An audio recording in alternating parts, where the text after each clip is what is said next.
Welcome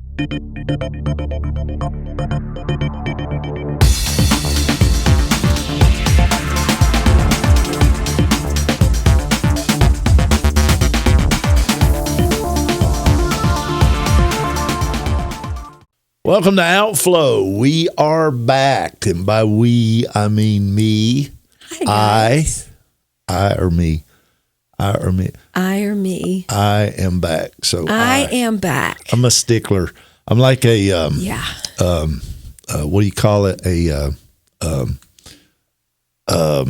English teacher. English nerd. Grammar nerd. Yes, he is. And so it always drives me crazy because everybody uses that wrong. Like everybody says you and I when it's supposed to be you and me, or you and me when it's supposed to be you and I. But anyway, you and I are back.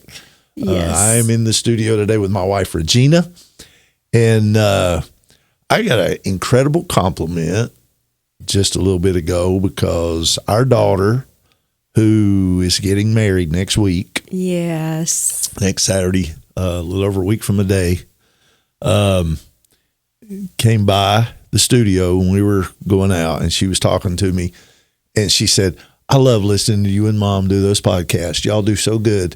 And I thought, that was so nice. Oh, that's so nice. So we have a fan that lives in our house for a little over a week, and then she'll be gone. And I'm not sure how I feel about it. And then we'll have an empty nest. Yes. For the first time in 40 years. Hey. First time we've ever not had children in our house. Since Heather was born. Over 40 years. Yeah. We don't look that old, do we? No. Do we have children that are 40? We got grandkids that are. I got a grandson who is in college. Yes. And he's taller than me, and I'm tall. I'm like 6'3", and he's like taller than me. But anyway, I'm getting distracted talking about my family because I love my family. We do. We love our girls. I even like most of them. Yeah. We like them. We love them. We do. We love them. But we have been talking about making marriage last. Yeah. Did you know I put a title to that? I saw that today. I put As a matter of fact, I was like, making marriage last. Making marriage last. Yes.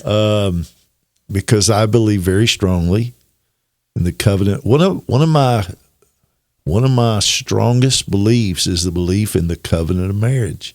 That's one of mine. And how important that is. And I made the statement last episode that personally, my personal belief is that there is never an excuse, never a reason for two believers, followers of Jesus Christ, followers of his word, who are married to one another. There is never an excuse for divorce. Yeah, I think that's important that you re-emphasize that one part. Believers, followers of Christ. Followers of Christ.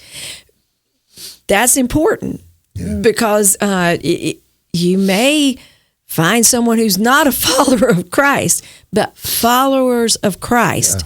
And that makes a difference. It really does. I was talking to you after we had finished talking about despair, and I was like, this all kind of goes out the window when you don't have two believers. Yeah. Because Christ makes a difference, guys. I don't care who you are. If you don't know Christ, you need to get to know Christ because he really makes a difference. Yeah. And he's the one who sustains, I believe he's the one who has sustained our marriage. And it gives me a great opportunity to jump on my soapbox.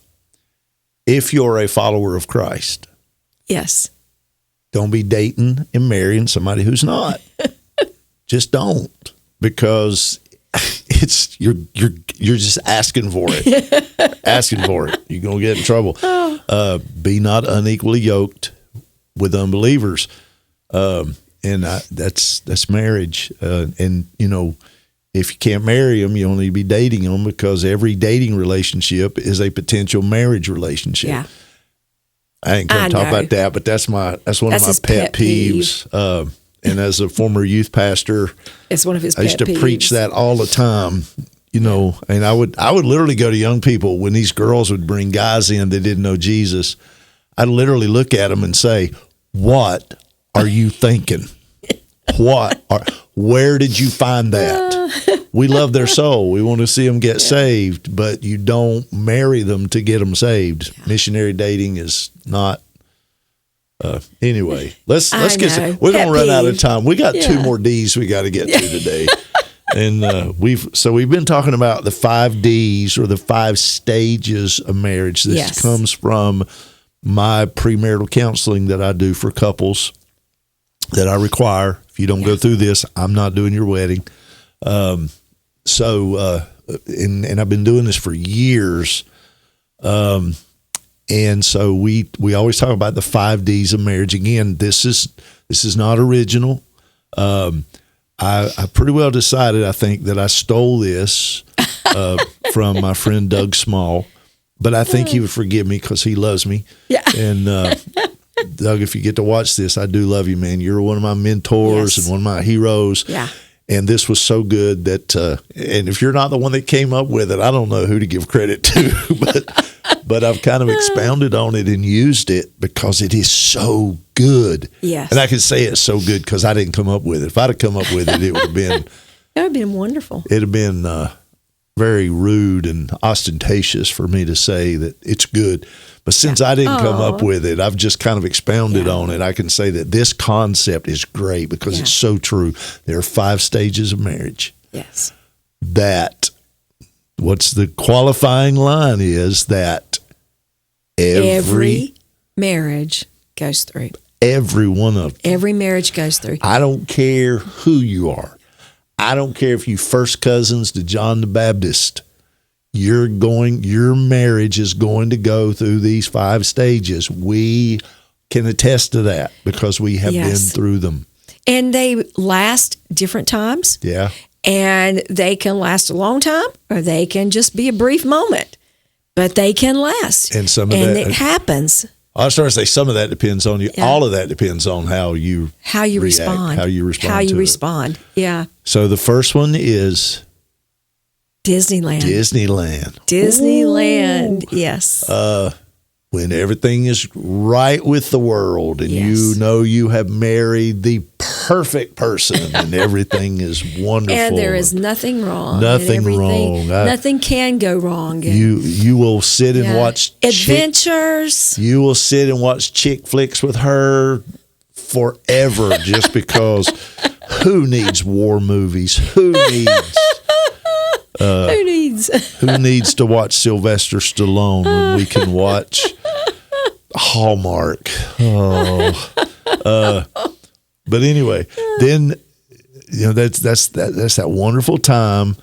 You just handle your stuff and you just go, and then you move to disillusionment. Yeah, that's the second D. Disillusionment is that time when the era of rude awakening. Yeah. When you find out that his fingernails are always dirty, he snores, he makes other bodily noises at the most inappropriate times, and he didn't do that when you were dating him. No. But he's doing it now. Yeah. She's still perfect. Oh, yeah, listen to that. Still perfect. Yeah. Still perfect. There are so many things that lend itself to disillusionment. Bodily changes, having babies, sometimes children cause disillusionment. Yes, because you find out that he don't help with the babies. And we had legitimate, we operated by the 4D rule. Daddy don't do diapers, but there was a reason for that. Yeah, because you knew that if I did a dirty diaper, you were going to have 2 messes to clean up because I have a very weak stomach. And I remember one time that you left our oldest daughter with me, and you said, "I just got to go for just a little bit. I'll be back in about an hour." And while you were gone, I was taking care of Heather, our oldest. And I found out that day something. You know how it says on the diapers for up to 20 pounds? Yeah. They will not hold that much. I guarantee you they won't. not I hold guarantee that they much. won't 20 pounds. But anyway, but disillusionment Yeah. because you find out that they're not the perfect person that you married. And they have different ideas. Different ideas of where life might be going, different ideas of how to raise children, different ideas. And you think you've talked about this before, but when you really get into it, you see, oh, there's some differences here. And you can have disillusionment. I think we should do one total episode just on learning to live with our differences. I think that would be great. Tolerating our differences. Yeah. So we could do that. But disillusionment, and then we move to the one we talked about last episode, which is, well, this is the tough one. Yeah. I mean, it got heavy in here last time. It did. Last episode. It really did. Because my heart just went out to people that I see. You know, Disney World lasts anywhere, or Disneyland lasts anywhere. I guess it's Disney World if you live in California. Yeah, Disneyland. In Florida. Disneyland, if you live on the eastern Yeah. North Carolina or eastern United States, maybe people in the West live in Disney Yeah. World. But anyway, Disneyland lasts anywhere from a week to Yeah. a year. On average, we're talking on average. It doesn't have to, No, and it can always vary. Don't I always mean, last a week. Yeah, it can vary. I've known couples that a day or two in, they're already crashing. They're already disillusioned. Disillusionment. It's a little hard to see how long. I don't Yeah. think that lasts a long time because it doesn't take long to go from disillusionment to despair. Or just to realize in disillusionment and not get to despair. Yeah, you because know. a lot of divorces happen. Yeah. A lot of separations. Yeah, and you find that, but you also find, okay, I know how to handle this. I will get to Yeah. the next part. Then you Yeah. move to despair, which on average, lasts from 2 to 5 years. Does it have to? I was talking to Alan just a few minutes ago. It's not like it has to, but an average of people, of all people. Yeah, but gosh, 2 to we're 5 so years. stubborn sometimes. Oh, buddy, And we that's can't got a lot be. to do with it. You know what? It is. Yeah. I really think that has a lot to do with it. That's why Christ has so much to do with it, because he's always telling us to humble ourselves. Yeah. And finally, when both Christians decide they're going to humble themselves, but if you've got people who don't have that relationship with Christ, it's like, why should I have to humble myself? And it's kind of a dichotomy because Yeah. you have, I'm in it and I can't get out of it because I'm stubborn. But the reason that we don't give up during that time is because we're stubborn. So Yeah. stubborn sometimes is a good thing. Yeah, stick to itness. Amen. Stick to itness. Because I get called stubborn sometimes. not necessarily by my wife, but anyway. But despair, Yeah. that's when most divorces happen. Yeah. Hopeless. The hopelessness just overtakes them, overtakes anyone. And when that happens, a lot of, That's when Yeah. you got kids in the home. Some people stay together because of the kids. Some people are in despair because yeah, you got these kids, and what am I going to do? I can't walk away from this. I'm stuck. I mentioned last time that sex becomes like duty time for the wife, or some couples even that's not even an issue. yeah, They go literally years without touching one another, without having any intimacy. That's Love becomes very conditional. If you do this, then I'll do that. And this, it can last a day. It can last 2 to 5 years. It can last a lifetime. yeah, You got to recognize where you are and do what you have to do to fix it. And again, recognize where you are. and usually this is where couples seek counseling Yeah, if the man will agree to it. that's heartbreaking. Yeah, usually the woman's like, "Let's fix this," and the man's Yeah. like, "I'm not." Man, So it's sad, yeah, but it did get heavy. yeah, it did. Yeah, fact, when we got finished, I was just like, I just felt it. I just felt really heavy in my spirit for a little bit, even when we were, we took a little break. Yeah. Before we came back to record again. And I was like, man, and I'm thinking about the fact that I have a daughter who's getting ready to get married. We have two. Our two oldest are already married, and they've been through this. I mean, they'll tell you. Our oldest daughter, especially, is very open about the fact that she almost lost her marriage. Yeah.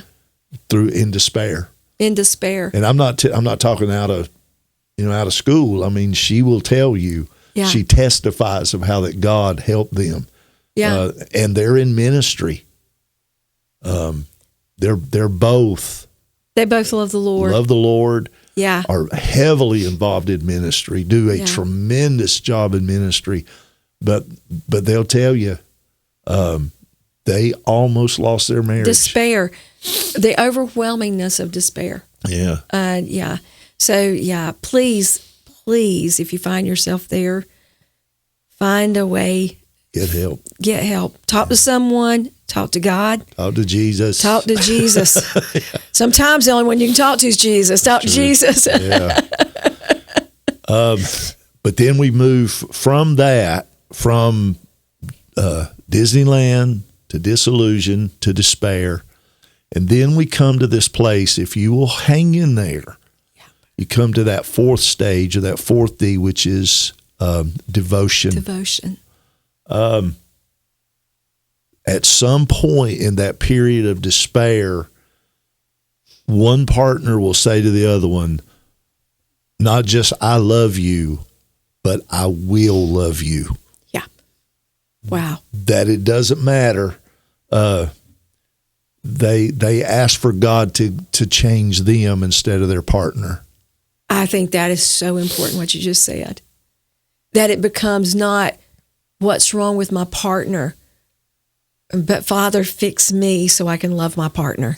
Yeah, because my marriage is that important. It's that important. And wow, that's a good word. It becomes a time of love. You begin to feel things you've not felt sometimes in years. Yes. You all of a sudden look past everything that brought you into disillusionment and despair. Yeah. And you say, that's the person I married. Yeah. There was a time when I loved her enough, or I loved him enough, that I said, I'm going to spend the rest of my life with you. Yeah. I think that for me, getting to this place of devotion, it's like when you come to that place that you really make up your mind, I am in this for the long haul. I am not expecting you to be devoted to me. I am devoted to you. If anybody is going to leave, it will not be me. Yeah. You are stuck with me. And I am going to ask the Lord to actively guide me, teach me, show me ways to what we did the other week. Make love to you, to cause your heart to turn back toward me. Not, I guess that, I don't know if that made sense. Sometimes I have to go back and rethink what I said, make sure I said it right. Well, and it changes, because at this stage in devotion, for the most part, you're not relying on romantic love. No. It's no longer, no. In Disneyland, it's like, oh, baby. And you can you talk about living on love. The passion's there. When you get to devotion, romantic love is out. No, it's out. Now agape love. Agape love. And it's where the love of God comes in, takes over. So deep. Oh my goodness. So much deeper. Yep. And I think that's what folk need to understand, that doesn't mean that you can't be romantic. No. Your love has just matured to a level to where in sickness and in health, for better, for worse, those things you begin to realize You think about that because this is where devotion comes in, to where it's agape love. It's the love that says, I love you whether you give me anything back or not. Yeah. Your response, it's not you, it's me. I love you, and I am going to do everything in my power to uphold the covenant, whether you do or not. I am. And it's deep. Yeah. It's what causes people whose husbands have been in car accidents or wives, and you see them after years still ministering to their needs. It's what causes people who have had horrible situations in their lives. You watch them as they take care of that person. Yeah. Because it's not romantic love. It's not what you can do for me, but it's what it basically becomes. What can I do for you? And it's and the couple begins to ask the question, what does it take to make our marriage work? Yeah. What can we do to fix this? Yeah. Part of that might be I'm too old for anybody else to have me. So what can we do? I hope that's not the case, but we start looking at ways that we can make this happen. And all of a sudden you realize, because in despair, there might be that time you're thinking this, but by the time you get to devotion, you're realizing, changing partners is not the answer. It's not the answer. But in despair, it looks like the answer. Disillusionment and despair, you kind of feel like, I can just go get me somebody else and fix this. How many times have we seen that? Yeah. Didn't work. I mean,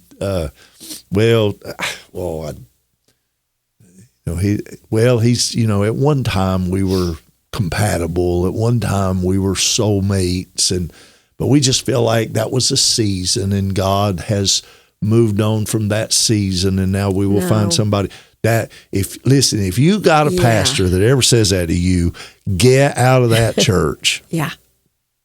God does not make marriage for a season. Yeah.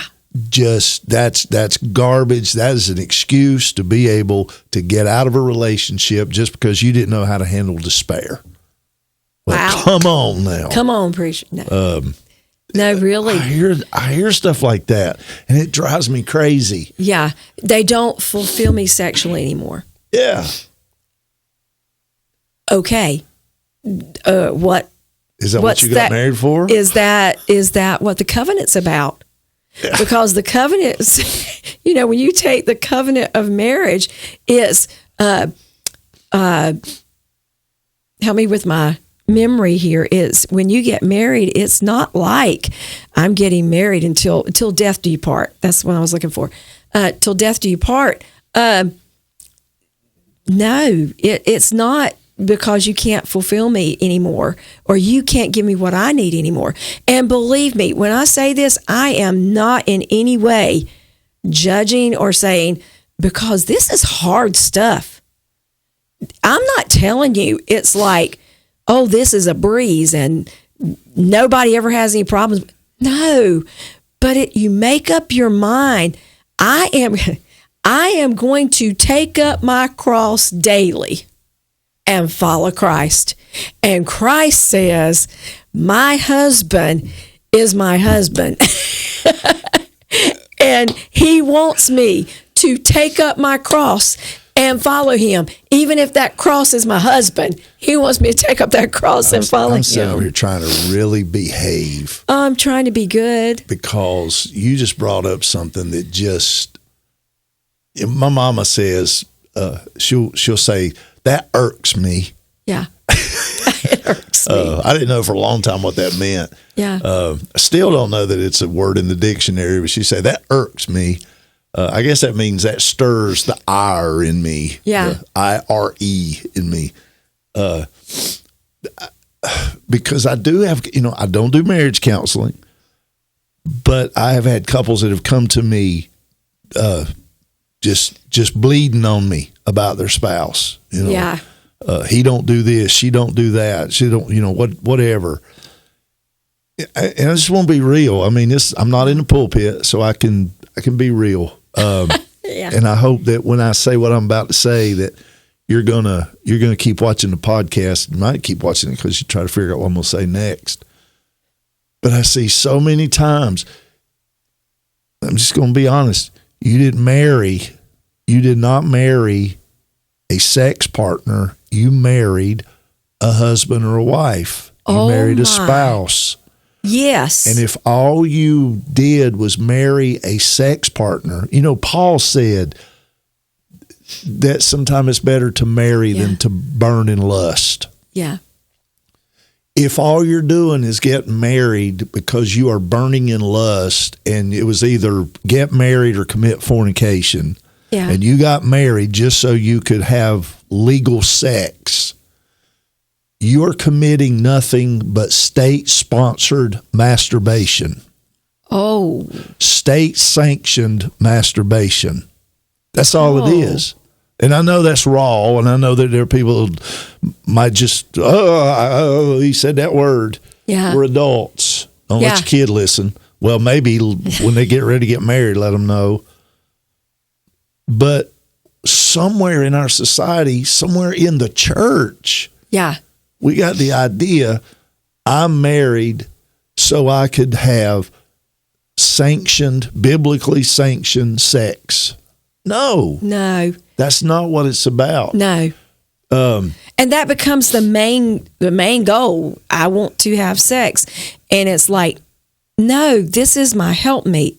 This is the person that I am becoming hooked to. You're talking about hookups. He's my hookup. He's my hookup for life. And he's my life. And it's not. Listen, I keep going to this, and I just feel like somebody must need to hear that. It takes one event that sex is no longer an issue. Yeah. I mean, honestly. And sometimes it is a sickness. It is something goes awfully wrong. Yeah. And if that's all you have. And what ends up happening is you marry because of that. Yeah. Because Paul said, better to marry than to burn. I'm burning with lust. Yeah. So we're going to get married because we can't control ourselves. We can't possess our vessels. So we're going to get married just so God will sanction our bedroom activities. Here's the thing. That's great when you're at Disneyland. But when you get to disillusionment and despair, all of a sudden now, she's not satisfying me. Yeah. So now I begin to fantasize. Oh, man. I begin to think of other women.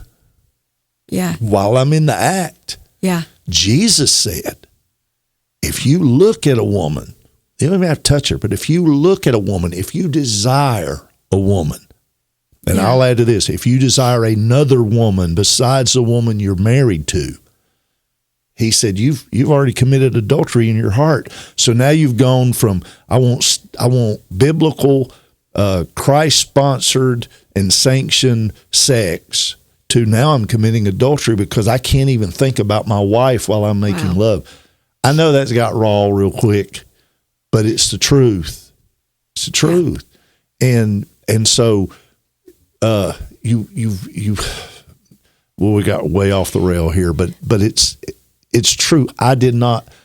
You don't marry for those reasons. No. You marry because there's somebody that you love so much that you can't imagine spending another day of your life without them. And you choose to become a partner with them. Yeah. You choose basically a life partner. This is my life partner.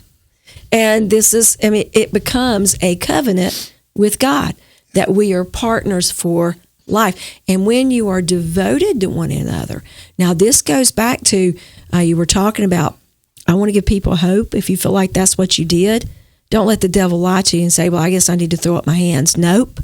You go to the Word of God and you say, Lord, I entered into a covenant with this person. Help me.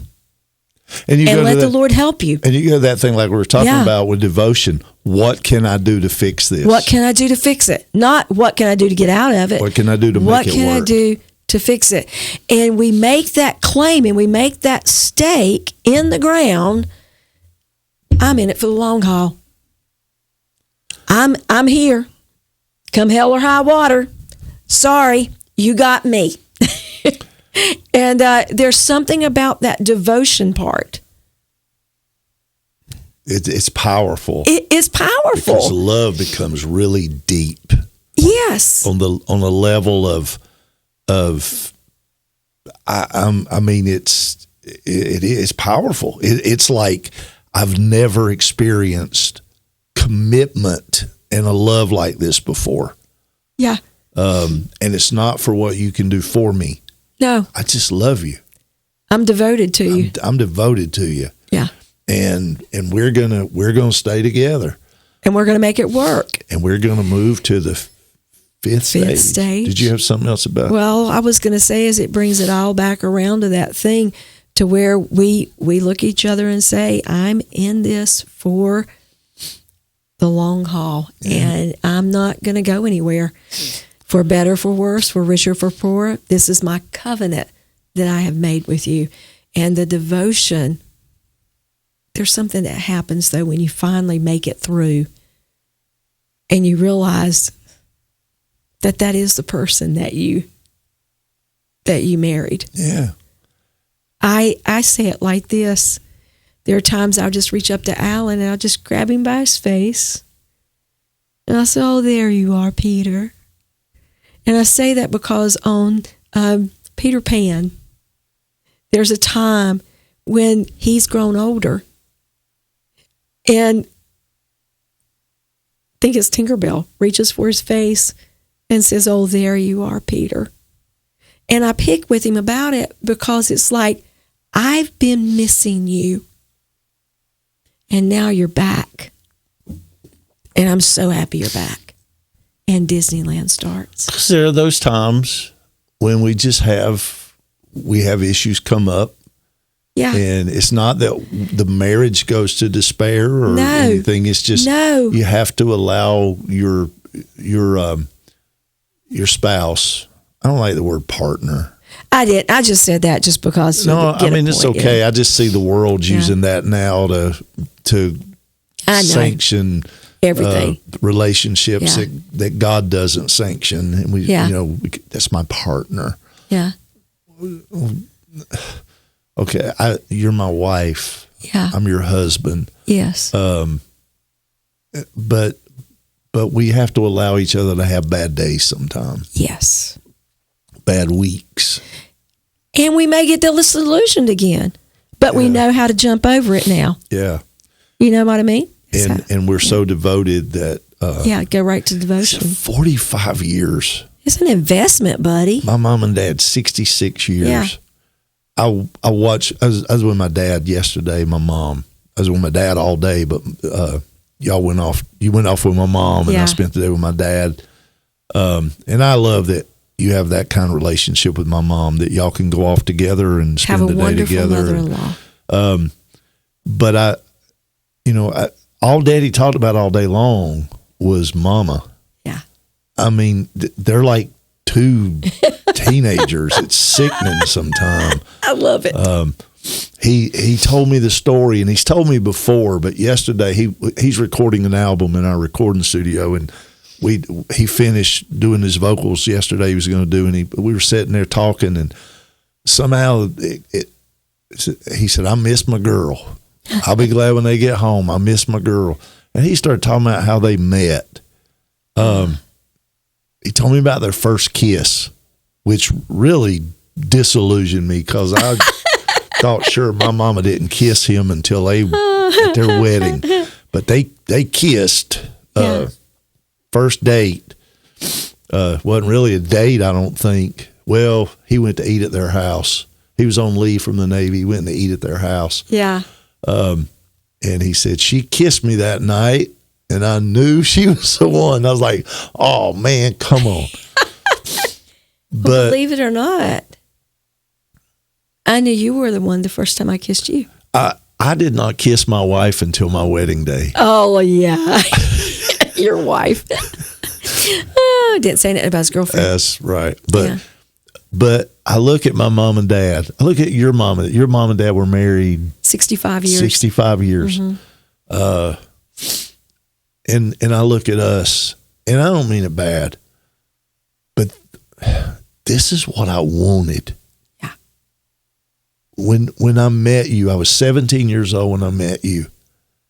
And all my life, I don't want our kids spending Christmas with you and Thanksgiving with me and that weekend here and that.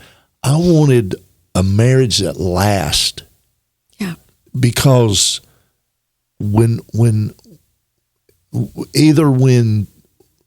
you go or when I go, or if the Lord comes in a rapture and we go together, we'll hold hands and go in a rapture together.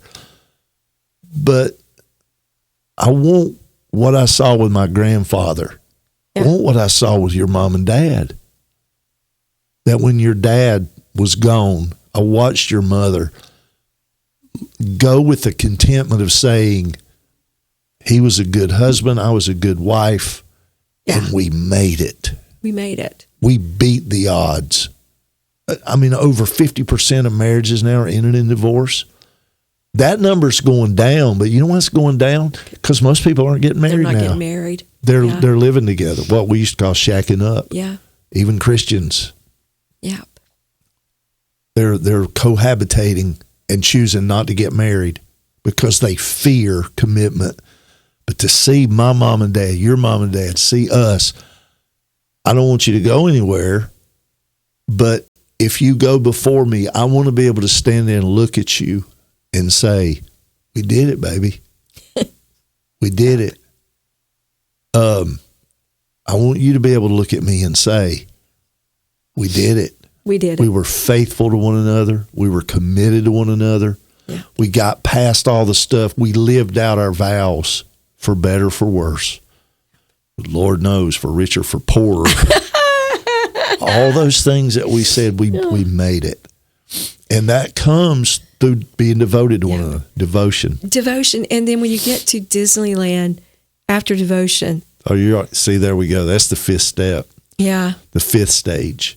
Because you go back from devotion, you go back to Disney. You go back to Disneyland. I think I'm trying to remember if it was Delight or Disneyland, but I kind of like Disneyland. We go back. Yeah. To Disneyland. And when we get there, you were saying. When you get back to Disneyland, it's a different Disneyland. Yeah. You are you have the devotion, which makes it that deep intimacy. And then you have the fun of Disneyland. When you make your kids sick when you kiss each other in the kitchen. Yeah. And you accept each other unconditionally. Unconditionally. And that might mean sometimes that, and we've been talking about it freely, that the sex life isn't what it was at the beginning, but it's what we have now. And baby, it's good now. Yeah. And it's Disneyland again. And you're exploring again. And you're having fun again. One of the things that we've committed in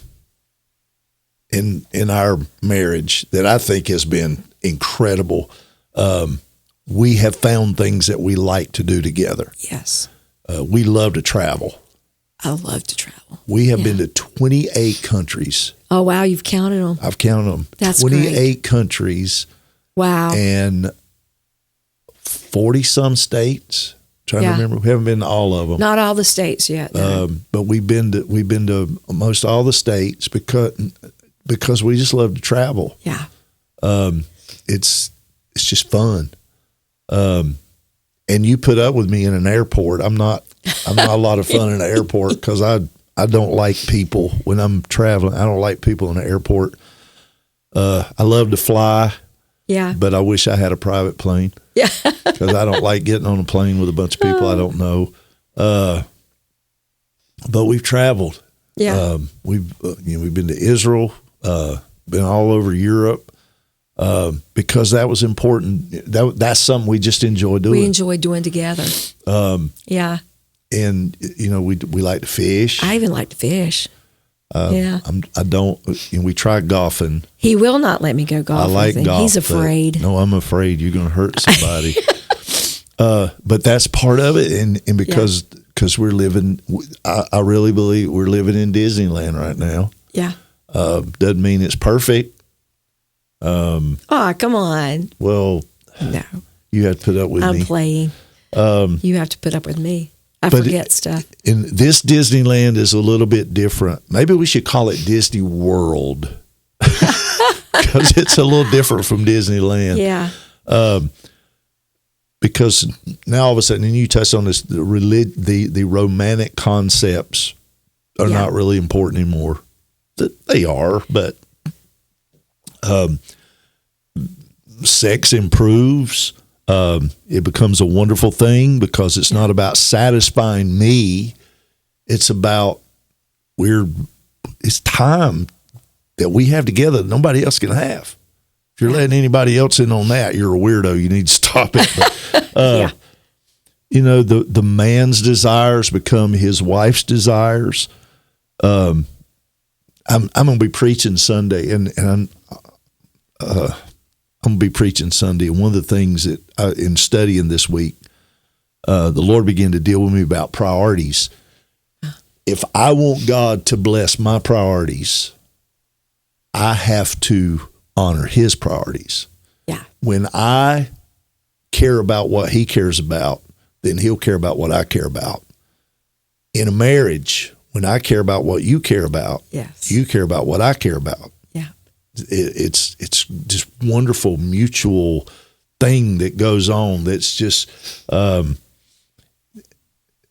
are the things that happen when we come back. Yes. To Disneyland or Delight or whatever, that fifth stage. Trust is complete. We've given up our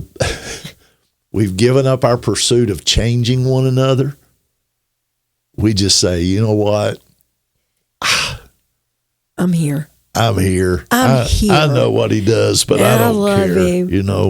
I used to get mad at some of the things he does, but we're free to change, but it doesn't really. It's not doesn't matter. Doesn't matter anymore. I'm devoted. I'm in Disneyland, and I'm delighting myself in my husband.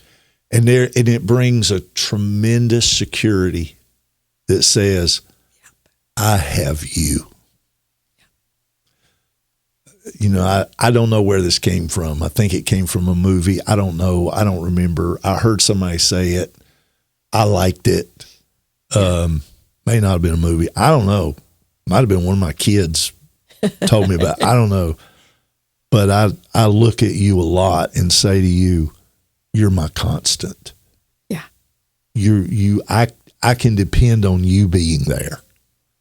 And that's what this coming back to Disneyland. And I just want to stay there the rest of my life. Me too. But the fact of the matter is, there are times when the cycle begins again. But this time we know. This time we know. We've been here before. Yep. And we know what happened last time. Yep. And we're going to fix it. And we don't have to stay here. Yeah. We don't have to stay here. Yeah. And that's the most important thing. You don't have to stay there, especially in a Christian marriage. Especially in a Christian marriage. and again, I don't care who you are. Yeah. I don't care. Your marriage is going to go through these stages. Yes. But you don't have to stay there. You don't have to stay there. And getting back to Disneyland is amazing. Yes, it is. It's fun. Yes, it is. I'm going to take you out to eat tonight. You can take me out to eat. I am. Are you even going to choose? Wherever you want to go. Disillusionment's getting ready to sit in. I'm getting ready to say, you're going to put me right back in disillusion because I'm asking you where we're going to eat. And, Somebody opened I was thinking about this the other day because we went there a couple of years ago. We hadn't been we went that one time, but somebody literally opened a restaurant near us called Anywhere You Want. Yeah. Anywhere you want. Yeah. Whatever you want, anywhere you want. Yeah. So when you say, where do you want to eat? Anywhere you want. Yeah. That's where you go. That's where you go. But we haven't been. It wasn't great. It was all right, but it wasn't great. If they want to sponsor the podcast, I'll go back and eat there. But yeah, we've even learned to navigate that. Yeah. Because because she hates McDonald's. She hates eating at McDonald's, and so a few years ago I started saying, "Okay, where do you want to go eat?" And she wouldn't tell me. I would start the countdown because I would say, if I get to 0, we're going to McDonald's. I would say 10, 9, 8. Usually by about 5, she would tell me, but no, we don't do that anymore. Now just give me 3 places. Yeah. And I can go. I know that's a lot of it, but it all goes back to realizing where you're at in your marriage and not staying there. And making the conscious decision that I'm going to do whatever I got to do to make this work. Yeah. To get a hold of it. It's a conscious decision. To not be passive. Yeah. Can't be passive. Got to be intentional. You got to be deliberate. And you got to say, this is going to work. Yeah. Because I'm a believer in Jesus Christ. I'm a follower of Christ. And you're a follower of Christ. You're a follower of Christ. And there is never an excuse for 2 followers of Christ to ever even consider divorce. If we believe the word of God, we got to make it work. Yeah. Because, and again, I can do all things through Christ who strengthens me, even fix my marriage. Even fix my marriage. Yeah. And you're going to say again, I butted in. No, you're fine. You basically said it. It's like, I just want, thank you. Thank you for allowing me to share this with you. We're going to do more. I think we need to, like I said, we need to do one about tolerating our differences. I think that'd be really cool. Yeah. And then I want to talk maybe about, actually, we've touched on it a lot, but I think I want to do one where we actually talk about the covenant of marriage. Wow. Yeah. Is that okay? That's fine Can with we do me. that? Yeah. Thank you for letting me come. Well, I appreciate it. Thank you for coming. They always like it better. I have more people that listen, and even my daughters brag on us, so that's good. So I make them happy. I know we went a little long. I usually try to keep them a little shorter, but I feel like we needed to finish those 5 Ds, in the 5 stages. And I hope that you've received all this. I hope it's helped you. If you, like I said, we're not marriage counselors. I don't do marriage counseling. Nope. I do premarital counseling, but I don't do marriage counseling. No. We're just people who've been married. Yeah. I don't do marriage counseling because once you make your bed, you've got to lay in. Oh, my. That sounds like Daddy. You get in a lot of trouble trying to fix stuff. Anyway, but if you do need prayer, or if you have questions, or if you listen to this and you just said, I really appreciate y'all doing that, let us know. Or if you say, I wish y'all just shut up, not talk about that kind of stuff, let us know. The email address is very simple, outflow@outflow.online. And it's outflow@outflow.online. We'd love to hear from you. Marriage is important to us, and we've taken this time because it is important. I want your marriage to succeed. Yes. And it can. It can. And the only way it can, though, is you got to be intentional. Yes. You got to want it, and you got to make it happen. You just got to say, not today, devil. You feel like praying one more time? You already prayed for the first D and third D, fourth, one, 2, 3, 4, fifth D. So. Do you want to this time? You want me to? I can. I already prayed one time today. Am I allowed to do it more than once? We'll see. Father, I thank you for the time that we've had to share. Lord, I thank you for 45 wonderful years, 45 wonderful consecutive years with a precious gift that you gave me all those years ago. And I just pray, Lord, your blessings would continue upon our lives, but also on those that are listening. I pray, Lord, if there are people that are listening today or watching this podcast today and they say, boy, my marriage, I don't know what's going to happen. I pray, Lord, that you would put a determination in their heart. We're going to make this work. I pray that the Spirit of God would go in their home and that you would speak to that husband, speak to that wife, and cause them to see that the will of God for their life, Lord, is that they succeed in marriage. Yes. Because you are the God who has put solitary in marriage. Yes. You have called us to the union of marriage, and you have said marriage is a tremendous reflection of Christ in the church. And I pray that we would represent Christ in his church well through our marriages. And I just ask, God, that you'd bring healing where there's hurt, bring encouragement where there's discouragement. I pray, Lord, that you would reignite the flame of love in hearts and lives. And I pray, God, that we would stand before you and be able to say, Lord, by your help, we have a marriage that lasted. And we're going to bless you, Father. In Jesus' name, amen. Thank you for joining us. Now get out there and be blessed. And while you're at it, be a blessing.